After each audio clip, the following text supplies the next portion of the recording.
Today I will guide you how to mark emails as read and unread in Gmail using your PC. First I open Google Chrome from my desktop. Then on the top right corner I clicked on the Google Apps icon next to my account picture. A drop down menu appeared and from there I clicked on Gmail. My Gmail interface opened successfully on the screen. Now, to mark all email as read, I moved to the top search bar area and clicked on the three dots icon next to the search bar. A small menu opened and I selected mark all as read. Instantly all my unread emails were marked as read. Next, I wanted to mark some important emails as unread again.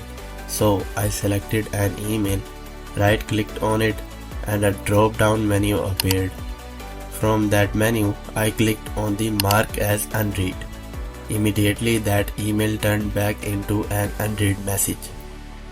I repeated the same steps to mark a few more important emails as unread. And that's it. Now you know how to quickly manage read and unread emails in Gmail using your PC.